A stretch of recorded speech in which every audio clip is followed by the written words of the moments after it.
There is an age-old question of what is the single best way to get the absolute vertical distance off of the ground. Is it 1 foot? Is it 2 feet? Is it running 2 foot? Is it right, left, right? Is it off my right leg, my left leg? Is it power jumping? Is it speed jumping? Well, we're going to dive into that topic today. So, my name is John Evans. I coach the highest jumper in the world. This is Isaiah Rivera. He is I'm a left right running 2 foot approach. who has Video's over. videos over. All right, see you guys. Peace out. Well, we're going to talk about high jump because we're going to talk about gymnastics. We're going to talk about dunking, and we're going to dive into this because it is an interesting topic. And if you guys are at this point where you can still decide, or you maybe can do all the different plants and you're like, I don't know which one I want to focus on, this is the podcast for you. If you guys are interested in getting coached by us, go to THPStrength.com. Go ahead. My bad. My ADHD is powerful, man. God, OCD versus ADHD. Do you remember that video of the gymnast who had over a second flight time? Yes, I do. Do we want to pause it and try to find it? We can try. We can try, but let's wait to do that. Actually, let's just get into it a little bit because I'm excited. I know maybe you aren't, but I'm going to ask you this: what do you think is the single best way, without a spring floor, without a special shoe, without whatever else? You can use your hands, you can use your feet, doesn't matter. 1 foot, 2 foot, 2 hands, 1 hand. What do you think is the best way to get the highest off the ground? I think it's tumbling. I think so too. And we're going to pause and we're going to find that video. Times. And we're back. We found the video we were looking. Wait. Oh, sorry. I forgot to grab my mic. We're back. We found the video we were looking for. Isaiah, Brandon McEwen, whoever this is. What's his flight time? What are we at? So I found the 2 highest flips. We don't know the flight time on here because it was slow-mo, but his head was at the top of the tree line. Where his head is at here. And then this one I actually measured, and it was 1.1 seconds. Jeez. For reference, my 50.5-inch jump was 0.98 seconds. I think only T-Dub is the person I've measured at a second flight time with that one-hander at the Magic Arena. What about Anthony Height? What's the highest you've seen him do? Anthony Height. Well, Billy's recorded him. I think Anthony Height has the highest flight times Billy's ever recorded, and that was not even a second. Which is crazy. So, that all said, mind you, there's multiple gymnasts over a second. Yeah, there are multiple. We were looking for an old video that I posted a while ago. Gymnasts definitely get the highest flight times on grass, on court, doesn't matter. Why that is a little bit complex. I don't study gymnastics, but I think what happens is that the angular momentum from their torso, they are able to use for vertical lift. So basically, a large mass is rotating like an axis, and then they just push up while they have all this velocity. So if I have a center of mass, if this is the body as an object and it's rotating on the ground, what's happening is that it has a mass. It has a mass, which is like roughly at the cuff of my sweatshirt, or the center of mass. And that center of mass is rotating very quickly to vertical. So if that's to happen and you push up, well, there's a vector here, right? There's a tangent to the path of the center of mass that has a horizontal and vertical ground reaction force. So the vertical ground reaction force, or velocity, I guess, as a result of it, is really what it is really, really high. You have a very, very high velocity that's generated vertically from that. And then they also have the vertical push down to the ground. It's the same thing we were talking about with the arm swing, right? Like if you swing your arms, there's an equal and opposite reaction from that. And in the same way, if you do that, imagine now instead of rotating, I think we hypothesized like 22 pounds per arm, 44 pounds, instead of rotating 44 pounds, a decent velocity, a decent distance, now you're rotating like 170 pounds, a huge distance, like very, very, very fast. They're flipping insanely fast. So and they're building that momentum. Like, they are able to keep generating it over time. Like that's like part of their approach, part of their pass is always that last one. I don't fully understand it, to be honest. I'm not an expert in gymnastics or tumbling or anything, but it is really fascinating. I've always been fascinated by it. Absolutely fascinated by it. From they can dunk with their toes. Just visually, like, I mean, if you think about how to do a perfect jump approach, it's running as fast as you can while being able to accelerate all the way through. So if you run too fast, you might not be able to handle the forces. But ideally, it's you freaking sprinting take that penultimate, you still accelerate, and then you're strong enough to handle all that in your plant.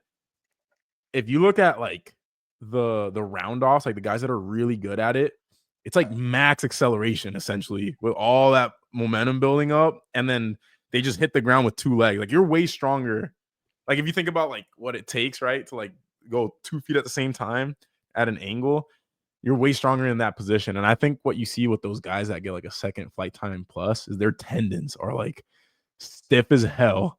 They have all this speed going, and then they're able to generate all the momentum to stretch the tendon. So it's like, it's crazy. It looks insane. It's a perfect like cluster of things happening. Yeah.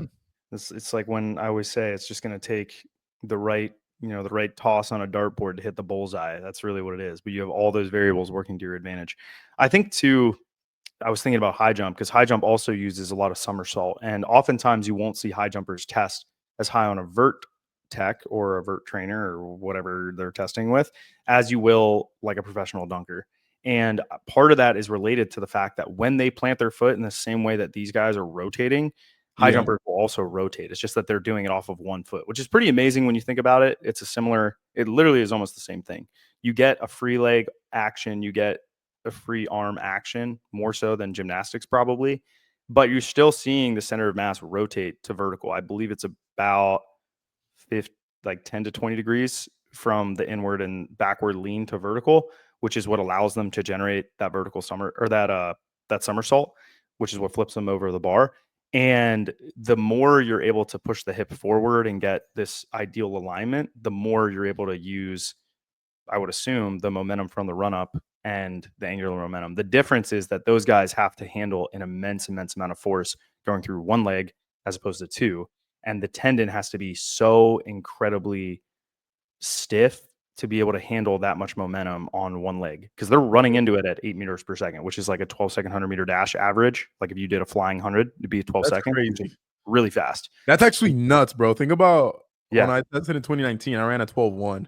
Exactly. So that's like me running as fast as I can, like my max sprint, and then putting my leg out. Well, it would be like, okay, so the thing is you have to realize is you probably get up to 9 and then slowed down to like 7 by the end. So it would be like maybe like a 90% sprint. Yeah, like a 90% sprint for you or something like that. But that's roughly how fast these guys are going around a curve. And specifically speed jumpers, power jumpers are probably like 7.5 to 7.8. But speed jumpers like Mutah's best in the world, that's how fast they're going in the approach. It's very, very, very quick. And they have to handle that momentum on one leg and then be able to take it vertically. That is so difficult to do. We just saw a gymnast do it with 2 feet. Now do it with one. You don't see guys do that with 1 foot in gymnastics because it's really freaking hard. Yeah. And the vertical velocities indicate that Stephen Holmes probably had a 56 or 57 inch vertical, which is freaky. But I think what happens when they try to do it on a Vertec, or something else, like if they were to do a height check, they will literally flip. They'll just start flipping in the air. Jordan Westner is probably one of the only people, which by the way, he was in my dreams last night. It was the weirdest thing ever. He was like talking shit to me. I don't know why, Jordan, but if you watch this, which you probably don't, but let me pull up Jordan Westner. He's one of the only people that I've seen, and Nick Briz, where they can get, I think their flight times are like 0.9 something or another, but 1 foot's typically different because they don't land in the same orientation that 2 foot jumpers do. Yeah. And I would say Jordan's officially tested on a Vertec 44, I think. And I don't know what Nick's never tested, so we don't really know. But yeah, he's absolutely disgusting. Yeah. I miss his jumps. I love watching. There's Vertec, yeah. Yeah, 43 right there. But I think he's probably done quite a bit higher in his like absolute prime of primes. Yeah. It's still pretty wild. He's just wired athlete, super stiff tendons. In high jump, I think he's gone quite a bit heavier. Or quite a bit higher, I'm sorry. 220 pounds is ridiculous. Yeah, I know. Isn't that nuts? So epic.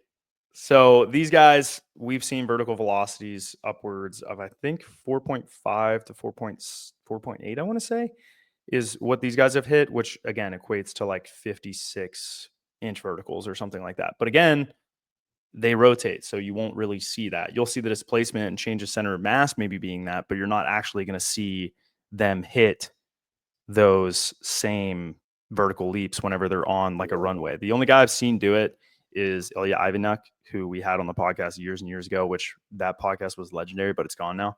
And why is it gone now? It's on my desktop somewhere. I don't know. We can't find it. I think YouTube actually took it down. Here's Ilya.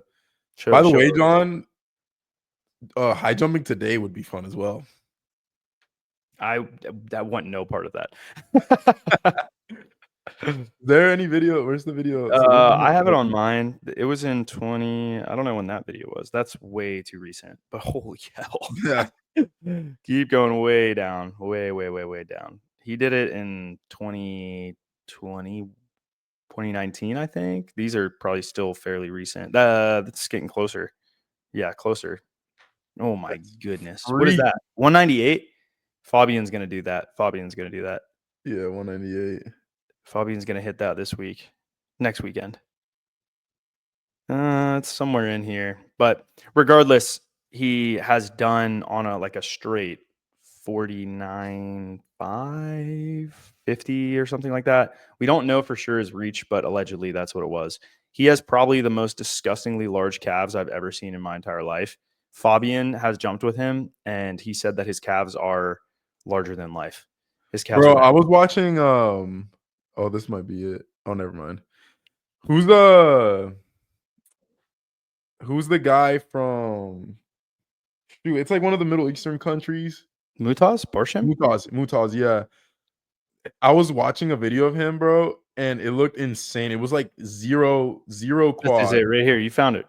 Look at that.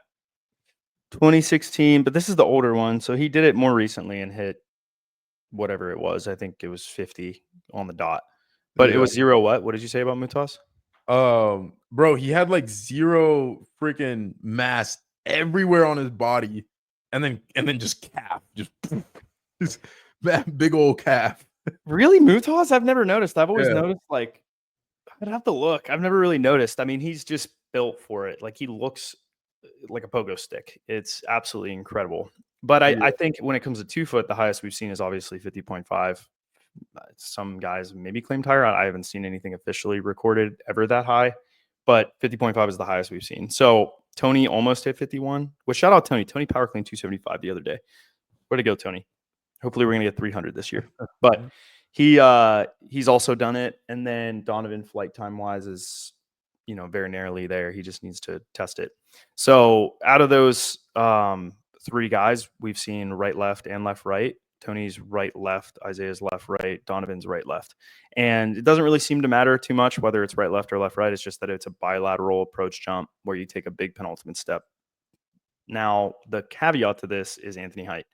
Anthony Height is kind of an anomaly, but the one thing he does well is he lowers and he runs really fast. And he also is more injury prone. And that was one of the harder things about his progression is that his quad, I think, pulled, and he just had a really hard time coming back from that. It was a really, really bad pull, really bad strain. And so I think he still dunks, but he doesn't really take it that seriously. Anthony's always been someone to be like, yeah, I train a little bit, but it's the 50 curse, man. Yeah, you get the 50 and something will explode in your legs. And then if 1 foot, the highest I've seen on a Vertec other than Ilya, is there any dunker? What's the highest dunker you've seen off 1? Bro, maybe Sutherland. So what did Sutherland get? 46. He touched. I think he's touched 12.2 multiple times in front of me. And his reach is 8.4, I believe it was. What do you think? So 46? 46, yeah. 46 I think 48. 46, yeah, 46, 48. What do you think he had in his prime, or Kador?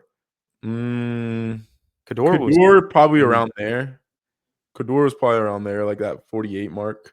That one low rim in France where he gets his literal neck at the rim was insane. Yeah.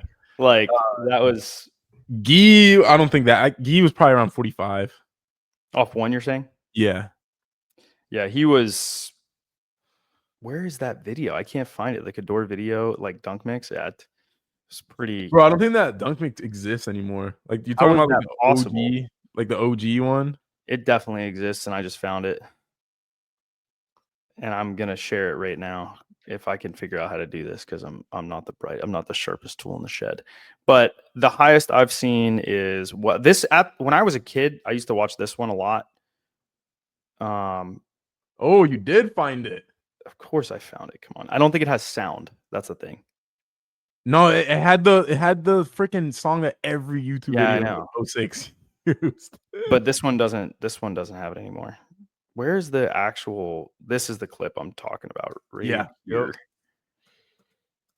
He definitely pulled the rim down a little bit, but the flight time was insane. Yeah. Like, these are crazy. He's high jumped what, 7 foot or something like that? Something like that. It's pretty crazy. Nuts too. Dude, he reminds me of myself on my that best. One was a John Evans lob right there. That was a John Evans dunk right there. That's what I said. Cador's like me. If I used resin on my hands and I had any internal rotation, I would be Cador on my best days. Like, the thing is, Cador he is like your height and like probably same arms too. Yeah, it's the thing about Cador is he's so much lighter. Like, what does he weigh? He's light, bro. He's probably 140. That's what I'm saying, dude. I'm 185. I'm a fat fuck. Fat freak. Sorry, I've been trying to swear less. But so I think that's probably the two. I mean, is there anyone else you can think of that's? No. I mean, Nick Briz. Zach Levine apparently tested. Oh, really? He tested really well. Yeah, let me look up at the combine. Zach Levine. Bro, Briz is probably the Nick's insane, dude. The thing, he tested a 46. Yeah, but you know how do we believe that? Well, the thing is, NBA numbers I think are decently accurate because all right, there's reach inflation, but they're never trying on the test though. And like it's usually like a bad environment, like a bad testing environment. They're like they jump 3 times, they limit it to 15 feet, I believe, is like the approach. But how tall is he? 6'5", 6'4", 6'5". You know what? I just looked up Nick Briz and Austin came up. This is so funny. But Zach Levine is 6'5". 6'5". Yeah. Oh, Zach, he's pretty young. He's 29. Yeah, Zach, if you watch this, which I know you don't, then you should come on the podcast and we want to hear about your vertical. He has a 8'4" standing reach. 8'4" standing reach. That's pretty high. So he'd have to touch for 46. He'd have to touch 12'2". That checks out. Yeah, I could believe that. Yeah. You know, I'm watching Nick on Goldenrod right now, and I guess I'm just used to seeing Share it. All right, I'll share it. Are you watching the Ball is Life one? No, the one with Austin and him. Oh. Like, that's pretty nasty, and it's just so fast off the ground. He did windmill. Huh? Play it back. Sorry. I didn't see the beginning. Yeah, don't know who that is, but shout out to Joe. That's Joe? Yeah. Look at this guy. Who filmed that, CJ? Yeah. Oh my gosh, that's so funny. Wait, Nick came out of nowhere. Yeah, dude, he was in the background. That video, like that clip is so funny. Dude, look at how he plants on the side of his foot. His calves are insane, and his hamstrings. He just makes it look so natural. So what do you think that height was on that rim that day? It was 9'8" at the time. That was 9'8"? Yeah. Get out of here. Yeah. You're telling me on my absolute best days that I would have been at least within 90% of Nick Briz. People, hey man, you guys don't know about the John Evans bounce. Okay. I saw this man say he's washed up and then on 9'8" freaking get close to a free throw line dunk. What, the other day? Yeah. You need to put some respect on his mother freaking. Yeah, you got to put the mic close to your mouth. On his mother freaking name, put some respect on it. Well, I don't even know what, like, I'm trying to think. What was the clip? There was like last Bailey. God damn it. What was the clip last year where I got my head to like 9'8" or something like that on that one? Oh, yeah. Yeah. The night session? Yeah, that was a nighttime session. I might be able to find that. I just suck at trick dunks so bad. I don't even remember what it was called, but I'll be able to find it. We're gonna time skip. Okay. I managed to find the clip of one of my better jumps he's ever seen. And what is this rim height? Same height as that Nick Briz. That Nick Briz. Yep. If only I could throw a lob. I think I could have made that. I think so too. Like a throw in. This is the only time I've probably ever been better than Isaiah in a warm up period. like you were like, what is happening? And I was just annihilating the rim. It was a beautiful feeling. Yeah, this was crazy. I don't know. I guess I just had adrenaline. It was fun. Oh God, this jump was crazy. This was crazy. What is this? Dude, sometimes a blind squirrel finds a nut. Like, you can't look at you guys can't talk shit to this man, okay? He's 30 every once in a while. 30. Right? That's another thing. I was 30. I'm 31, but I was 30 during that, which is crazy. The other guy, oh my God, the other person's Dallin. Dallin is the other one that we talked about where he's just absolutely absurd. So in short, because I think we're at 20 minutes now. This is fun though. I'm enjoying going back and watching these clips. Yeah. I think 2 foot for dunking is the best way to get the most height. I think 1 foot, you're just going to end up starting to flip. The benefit of 1 foot is you have speed, which makes it sick. But eventually that's going to be a limiter and you're just not going to be able to get any more lift. If you guys can think of someone else that on 10 feet is getting as high as these guys off 2, let us know in the comments. We'd appreciate that. But outside of that, that's all we have today. I hope you guys enjoyed it. Our answer is gymnastics, 1.1 seconds. And for dunking and touching something high, 2 foot. Anything else? High jump, 1 foot. Unless we somehow show that 2 foot jumping, you can get just as high. Yeah, but I don't think that's going to be the case for now. But anyways, we'll see you guys tomorrow or Monday. It's Friday, so we'll see you guys on Monday. Yeah. Bye. Bye-bye now. Yeah.